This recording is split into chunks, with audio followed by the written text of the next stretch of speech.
Welcome to the Trenches. I'm Sam Mays. Before we get started with the podcast, I've got some very special people to thank. Midfirst Bank, Laser Light Skin Clinic, the National Cowboy and Western Heritage Museum, Fire Lake Casino, Oklahoma Ford dealers. Remember, drive into your best in Oklahoma Ford dealers today for the best deals on Ford's full lineup of trucks and SUVs. Ford is the best in Oklahoma. All right, here we go. Back into the trenches, putting his hand in the dirt for the very first time on the show. We have former Sooner great Mr. J.R. Conrad. How are you, sir? I'm good, Sam. Thank you for having me on, man. Appreciate you. Man, I really appreciate it. I know I interrupted you last night watching Sunday Night Football when I shot you a call, and then I felt really bad about it because I know you watch football the way that I do, which is like leaned into the television. So my bad for interrupting you late last night, but I'm so happy to have you. You are a good friend of mine. You are the leader of the Trench Mafia, which we'll talk about here a little bit later in this show, and obviously a brother in arms in the offensive line. And I feel like for those who don't know, O-line pride is like a thing, right? So like no matter who you play for, where you play at, if you played on the offensive line, whether it's in high school or college, the NFL, to me, it's all the same. I think we're always just a big band of brothers. So I'm always happy to have another offensive lineman on the show. We're going to get this thing started with the 2023 Oklahoma Sooners are undefeated. And once again, they find themselves in a semifinal conversation, potentially a national championship conversation, and a year for Brent Venables that I think we came into it not really knowing what the situation was going to be, right? I mean, it was kind of up in the air. That defense a year ago was terrible. You saw Jeff Lebby and that offense kind of pull some things together a year ago behind Dylan Gabriel, but we didn't know how good he was. I don't know, JR. I feel like outside of this last performance against UCF, which happens, right? People are freaking out. Those games happen. Right. This is a pretty darn good football team.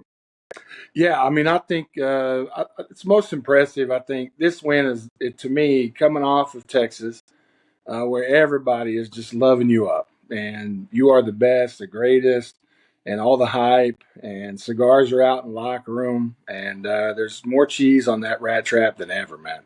And you go into a bye. And you come out, and it doesn't matter how you do it, but you find a win.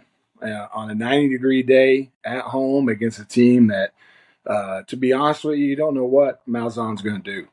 And you got out of there with a win and swipe left, reload, and get ready to go to Lawrence and play a really good Kansas team. So for an early kickoff. And, man, I'm just super proud of them. And the O-line is really starting to come together. I love the left guard, the young left guard from Kansas City.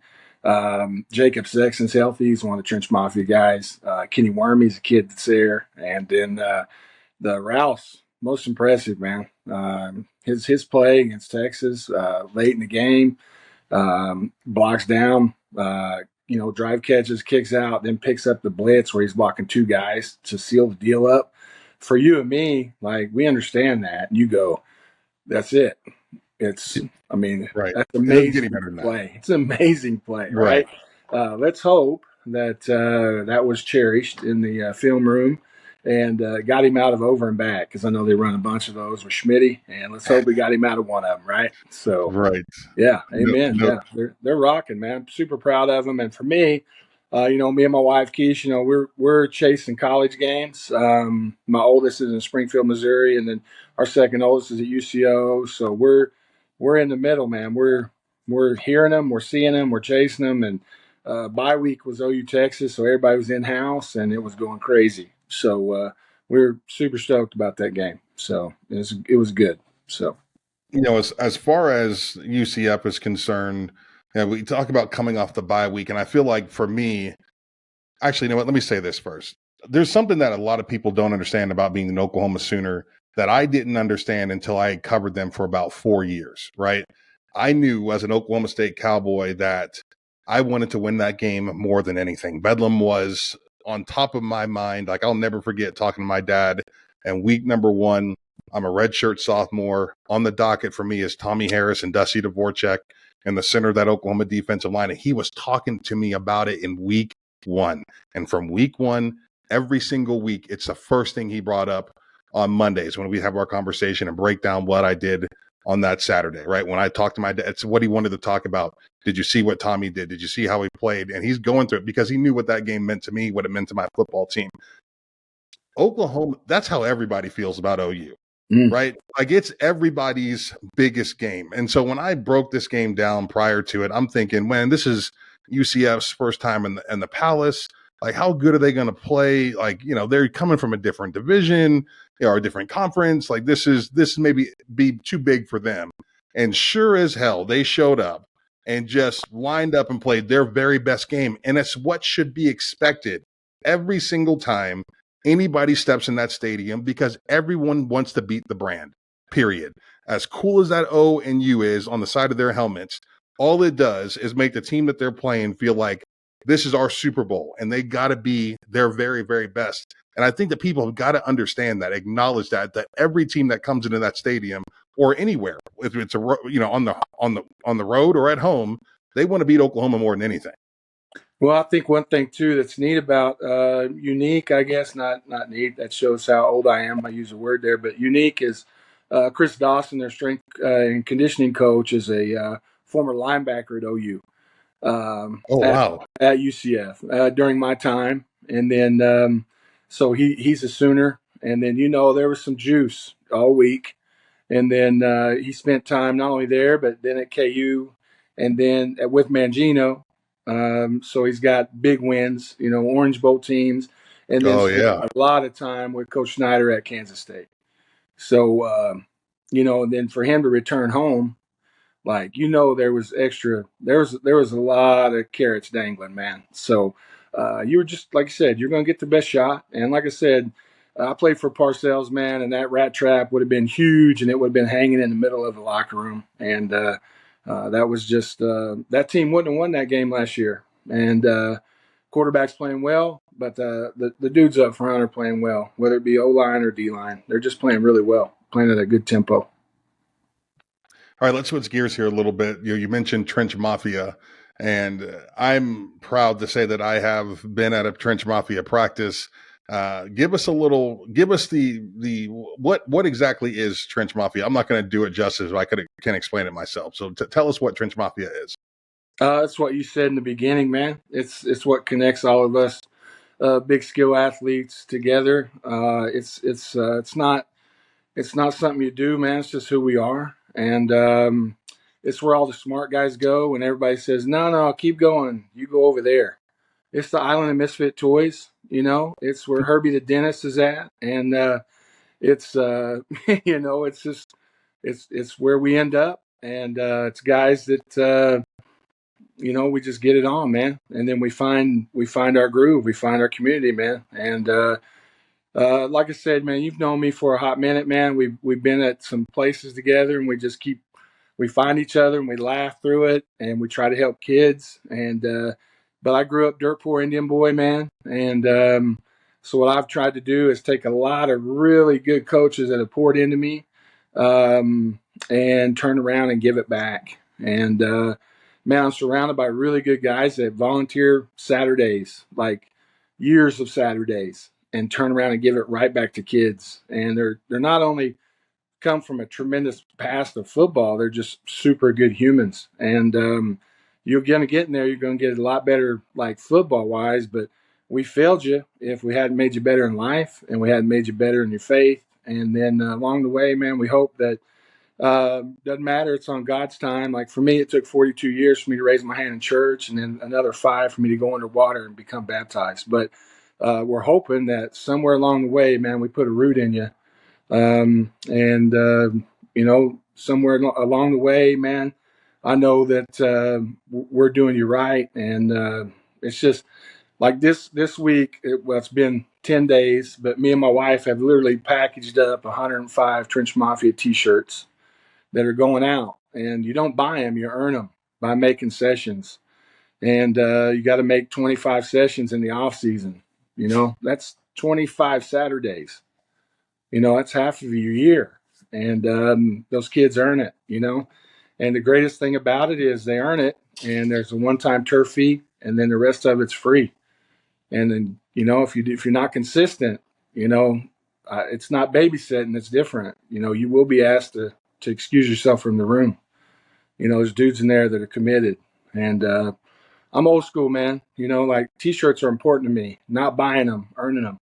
I come from a Absolutely. different time, man, where you wear that shirt with pride. So Absolutely. just stoked about it. And I know that my mama's up there in heaven. My mom is up there now, which is different from when you came first time, but they're proud of it, man. So Trench Mafia is an offensive line academy, essentially, that you started how many years ago now? It's been about almost a decade now. Started with Okay. one kid and couldn't get any other kids, man, because I think they thought I was going to pollute them or disillusion kids about what it was. But, man, we're trying to just teach technique, teach some shortcuts, give a little cheat code. And then, but at the end of the day, there is no cheat code for, getting it on up front, man. At the end of the day, man, you got to be about it. Can't talk about it. You got to be about it. Give me some of the boys that have gone through Trench Mafia. You mentioned Mr. Sexton, who is extremely impressive at a very young age. That kid's got NFL aspirations, no doubt about that. But who else have you coached?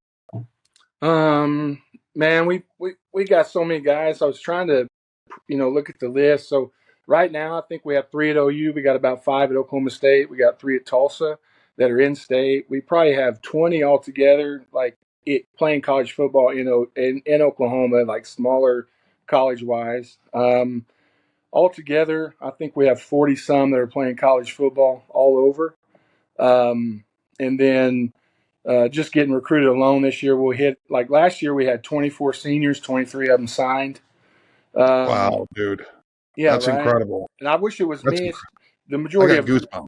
the majority of it's genetics. I wish I could take credit for that. That's God. That's not me. But we're trying to help them. You know what I mean? And like I said, it's not me alone, man. I got Jerry Ostrowski's in the room, man.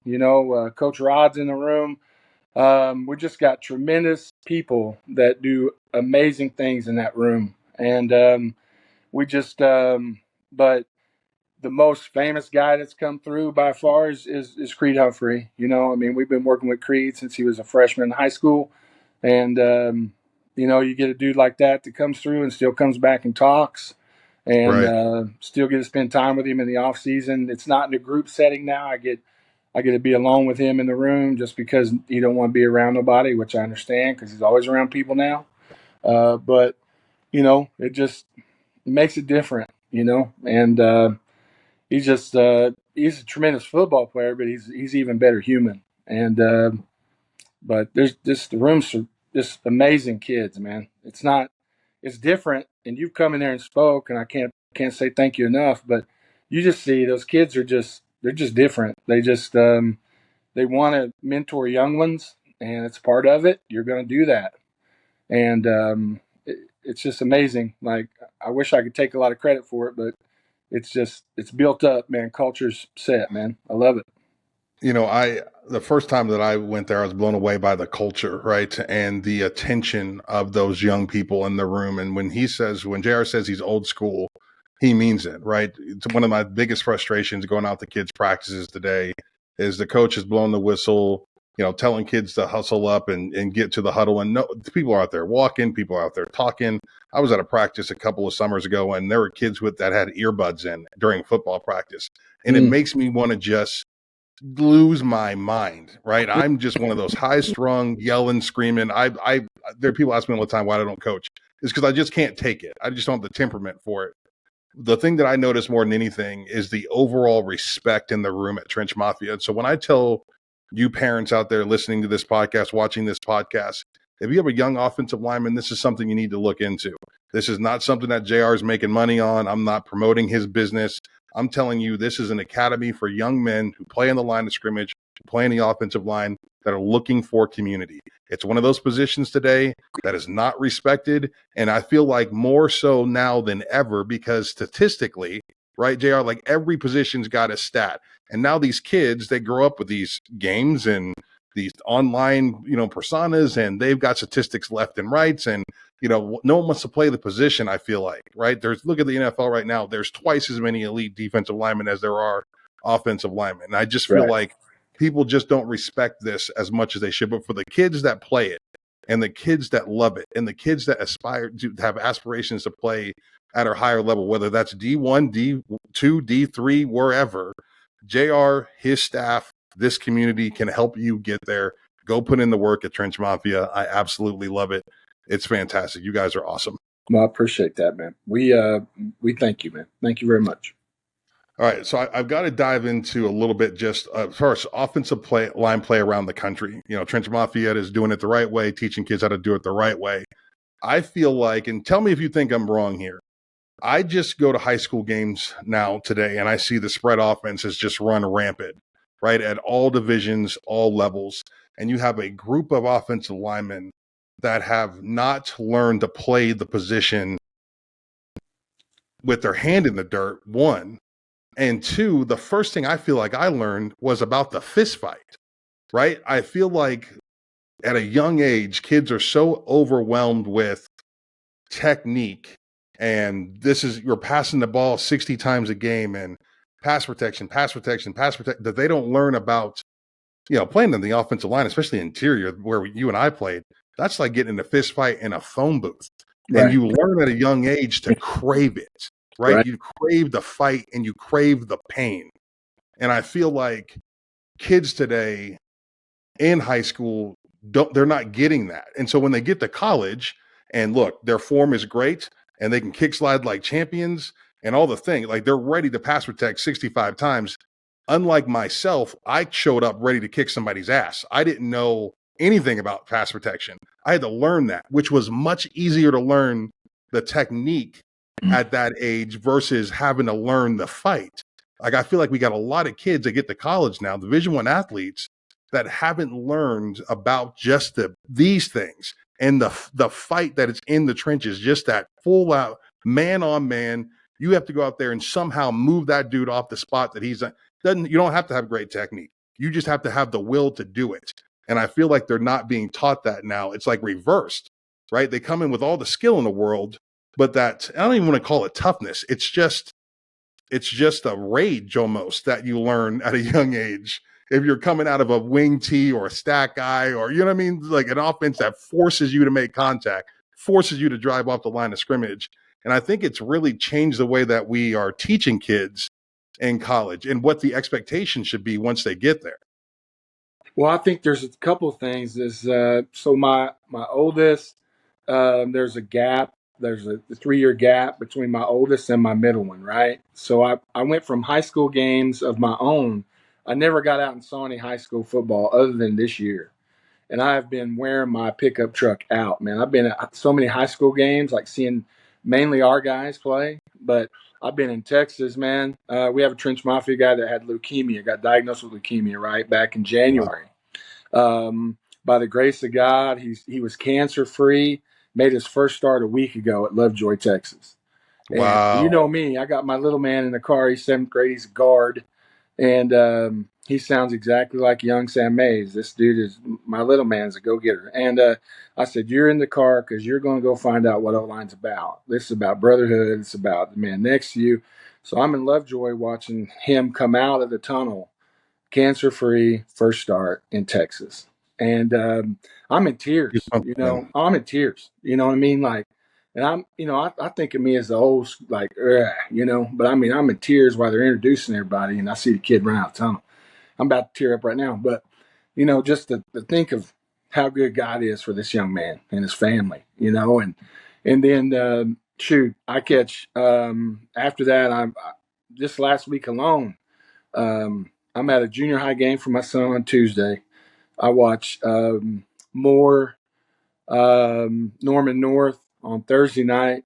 Jinx comes down, plays Southmore at 1:05 kickoff on Friday afternoon at Moore Stadium. Are you kidding me? Wow. Oh yeah, I'm there. 1 o'clock in the afternoon on Friday. Come on now.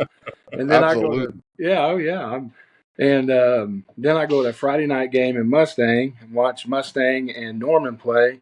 And then I go to Springfield, Missouri for a Saturday college game. You know what I mean? I got OU radio on till I'm out in the middle of nowhere in Missouri and can't get it no more. You know, I mean, and I'm exhausted with football. But and my point is this: like, I think you're spot on as far as there. they've gotten to where the point where things are so like diagrammed that there's so much hinge or waterfall technique, whatever verbiage they use, that man, just get after people, get after it.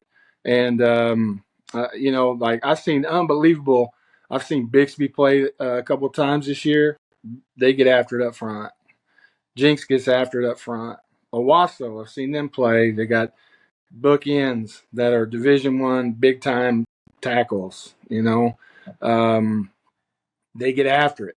And I get asked a lot. I'm from Northeast Oklahoma. I grew up in far Northeast Oklahoma, and everybody always asks me like, "What's the difference?" And I'm like, well, "Bigs, O-line play. They get after it."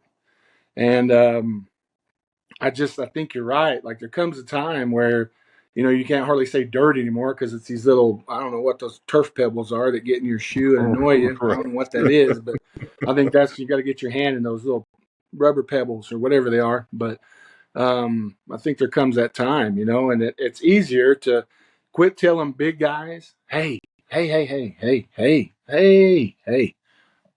Don't take it out of them because you can't put it back in them. Right. Let them go. Let them go. Let them go. And if they're really fired up, leave it in them, then put them in wrestling. Quit letting them go right to their weight room. Put them in wrestling. Yeah. You know what I mean? And make them lift weights, and then let them go home and go to sleep, and then do it again the next day, and keep it in them. And then when they're done with that, you put them in track, and you run them, and then you throw them, and then you put them back in the weight room. Then you let them sleep, and you never take that fight out of them. We just get to the point, where we're so like, well, look, you're really big, so you got to kind of be nice. And I see that so much. You know what I mean? And you'll understand this because of who you are and what you're about and where you're from. It's a violent game for violent people. Absolutely. Period. Absolutely. Period. Yeah. Step between the lines and find out. That's exactly right. I'm sometimes going to beat you into submission, and I'm going to capture your soul. And the sooner I do that, the easier it's going to be for me in between plays. I'm going to be resting while you're looking over at me and then looking at the ground immediately as I stare at you and I get big breaths. And the sooner I do that, I know I'm done. This is the third time you've given me goosebumps, but I'm ready to line up and play right now. But you know what I mean? I'll tell you that right now. Run somebody else in here because he's done. Next. And if he was better, he'd be starting.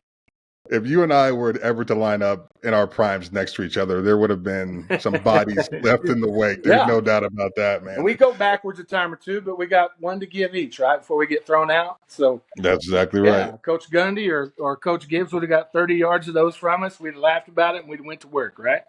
That's exactly right. No, it is what it is, right? Yeah, and like that's what it comes down to more than anything. It's just and when I watched Oklahoma State, for example, this last weekend, sometimes you never know where that motivation is going to come from, JR. But I'm telling you, that Ollie Gordon kid, when you watch him play, he's the most pissed off player on the field. And it is absolutely radiated into that offensive line. Yep. Right. Like that group in the beginning of the season, it's like, what is going on? And I know Coach Dickey can coach, and so do you.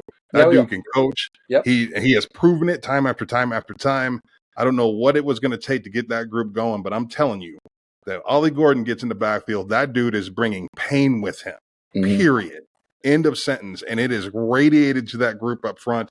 And they just started mauling guys this last weekend against West Virginia. And I was just standing up, beating my chest. I was watching the game on 3 hours of sleep, and it had me up and on my feet, ready to go. Like super excited to see them flip that switch, right? This is who we are. This is what we do. And I promise you, there might not be a draft pick on the Oklahoma State offensive line, right? If I was a betting man, there isn't one. But those kids are starting to believe, and JR, you can know it just like I do. Believing is so much of this fight. When you believe, when you get 5 guys that believe in one thing, right? They believe that they have the best running game in the country. They've got the best running back in the country.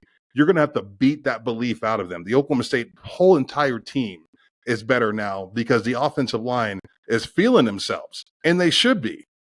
Well, not only that, but I think the thing they're blessed with is Coach Glass and Coach Calcano, that they're just, you got to go back. Like November's calling. So where does that come from? You're going to have to answer November, man. Where's that come from? That comes from Coach Glass and everything they put in from January to now. Absolutely. And there's none better. I mean, this state's so blessed with Coach Glass staff, Coach Schmidt's staff, and EA at Tulsa.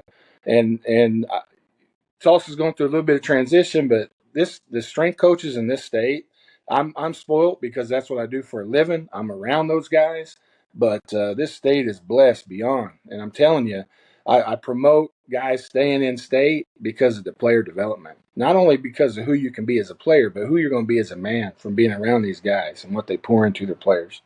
And you know, it's funny because Oklahoma State, like I said, Trench Mafia's got 4 or 5 guys up there. And I watch and I'm like, okay, man, early on, I'm like, dude, there might be some young guys get shot here. And then the older guys started coming on. You know what I mean? And I'm stoked about it. Like I said, I just have so much respect for Coach Glass and those guys. And I want everybody to win. Like in state, I want everybody represented well. And the Ollie Gordon kid is special. He is special. And if I was blocking for him, I'd be the one there, maybe possibly hitting people with my helmet a little bit late and getting them off of him. You know what I mean? Absolutely. Just a little bit, just tapping them a little bit, with the ref speaking to me just kindly about not doing that anymore. You know what I mean? Dusting him off a little bit. Yeah. Yeah. I did a podcast with Tommy Harris a few weeks ago, JR, and he looked at me straight in the face and said, Mays, they wouldn't let you play today. Yeah. There's too many rules, right? Yeah. Could you imagine you and I playing in a day of targeting? There's no way we would have been kicked out of half our games. Yeah, well, and I see guys, guys don't cut anymore. You know what I mean? Right. They just they lay flat and roll, which I don't understand that, but they don't cut. You know what I mean? Like Nebraska's whole line would be in prison. You know what I mean? Like they'd all be in prison. So I just I laughed. My son, my oldest, they played Friends University, and every one of them was just old school Nebraska, one step chop. And I was like, this is the greatest thing I've seen in a hot minute, man. I'm like, this is great. And they were all, but it was, they actually saw some O-line play. They were run blocking. Right. It was, I was like, hey, people are actually the whistles actually has a purpose today. So it was there good. You go. Yeah. Good stuff. All right, let's last thing, and we'll let you go. Thank you so much for your time tonight. But I've got to ask, Bedlam, you have such an incredible record at 2-1-1, 2 wins, 1 loss, and 1 tie. Yeah, I believe my freshman year. So I started as a true freshman at center, right? Never played it 2 weeks before. I'm starting in Lubbock, Texas on Thursday night ESPN game. So I graduated like 17 kids. Never been on TV, obviously. And they came to me, and Merv and Charlie Norris said, hey, snap this ball. And I was like, yeah, right. And they said, no, seriously, snap this ball. And I was like, oh, okay. So next thing you know, here we go. I'm starting center at University of Oklahoma, right? And my man Vince Carter gets a lot of credit, and even a lot of people will say like Creed, but nah, it's me. I'm the guy that did it. But whatever. And but it was funny. I'm walking down the tunnel in Lubbock, Texas, tortilla lens on my helmet. I'm like, I'm like I said, I'm a dirt poor Indian kid from Northeast Oklahoma. I don't even understand any of that stuff. But so yeah, my freshman year, and you got to remember now, this is Gilden, Burns, like that defense. Coach Jones had that defense legit. Right. Jason Gilden, I went to those games in high school, man. Like I was terrified of that dude. I mean, he was a dude, Absolutely. And yeah, and then Burns, that dude could. That was a junior college transfer nightmare. You know what I mean? I knew who those guys were, and then here I am on the field with them. They're running, ETs, and they're running A-gap blitz, and they're stroking me in my face, dude. And I'm like, I'm smiling the whole time, like I can't believe I'm out here. This is awesome. You know what I mean? And I mean, Stacy Satterwhite went to Oklahoma State. He's like from Welch, man. That's some of my biggest idols growing up, man. I mean, I'm like, heck yeah, man, I'm out here. Like, all right, man. Then I have to get that, like, I got a job to do. Come on, man, pay attention. And but it's yeah. So we missed a kick, and I think that we tied, and then we got after them. next year is a home game, and Oklahoma weather, man. I mean, it like ice and rain at the same time. I don't even know how that's possible. But it wasn't sleet. It was different. It was weird. And then got after him a little bit, and then next year up there, Gerald Moore, I think, had 5 or 6 touchdowns. And then senior year, we had a lot going on. Senior year with Schnellenberger. Everybody kind of, it was up and down. And Right. and then RW, I think he had 2 picks. He had some big plays, punt return, and literally I could not get the quarterback to sit in the pocket, and it didn't matter. Like everywhere I looked, he just ended up behind me, and I literally snatched our own quarterback up at one point and said, "Hey, quit getting behind me. I don't know where you're at, and you're making me look really bad. So set your butt in the pocket." You know what I mean? Right. You've probably been there. Like, Oh yeah. what are you doing? No, I You're went not supposed to be here. What are you doing? From Oh, Josh Field who lived in the pocket to Yeah. Donovan Woods, God bless him, as a true freshman, yeah, who was just all over the place. Yeah. And it really, you don't realize until you get in that situation, how different, especially mobile quarterbacks can be, blocking for those kids. I know exactly what you're talking about. Yeah. 7 seconds later, man, you're looking to your right, and there he is, and you're like, "Oh, that's good. That's on me. Okay, awesome, great, appreciate that." Yeah, Right. What does it mean for you that this is the last one potentially? And I don't. I mean, I think that Oklahoma would play this game. I think they would continue to play this game. I don't think the Sooners would have any problem making this one of their non-conference opponents every single year. I think it's definitely on the Oklahoma State side of things that they just don't want to continue to play it. And, it is what it is. I'm pretty upset about it. I took a lot of pride in playing in this game. I'm lucky to say that I was on part of 2 teams that won these games, and against Sooners that were all-time great teams. right. 2001 and 2002. Like, I take a lot of pride in that, and I love Bedlam every single year. What does it mean for you that this is the last one? Well, for me, I'm an Oklahoma kid, like I said. So, obviously, I think it should be played. I don't think this will be the last one. I think this game will spark back up. This is not the last conference shift or move or alignment or whatever verbiage, whatever, pivot. The most disgusting word I've ever heard, and that's been added to verbiage lately. Pivot, right? Come on, this is not basketball. I'm so tired of that word pivot, I could throw up, right? But I think that's there will be a movement, whatever, and it needs to be played. Come on now, you know what I mean? It needs to be played. It should be played. And I think it's just leverage. It's just movement, and it's not. I don't think it's over. I just think everybody's, and to be honest, it is. The Oklahoma State's probably taking the right stance. I mean, it is a little bit of betrayal, right? I mean, let's call it what it is. Like, at the end of the day, everybody's doing what's best for them at this point, right?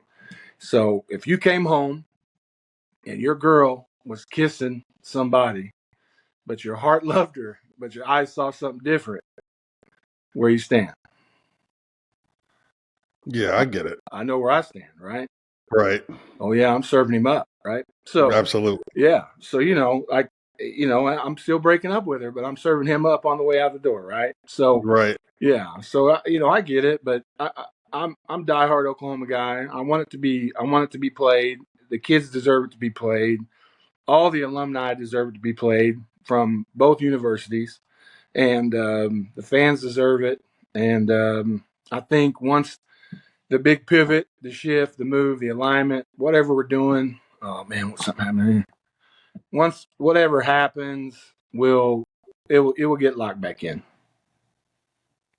So, well, I hope you're right. I do, man. I'm so thankful for your time tonight. You absolutely killed it. I'm pretty sure I had goosebumps like 3 or 4 times in this podcast, and this will be the one that I'm probably most excited to release this week. So, thank you so much, J.R. Conrad, former Sooner great, leader of the Trench Mafia right here in Oklahoma. Parents, I would encourage you to look into it. J.R., is there a place that they can go? Website, social media? Where should they go to check out Trench Mafia? No, man. They try to hit me up on Twitter and then give me some time.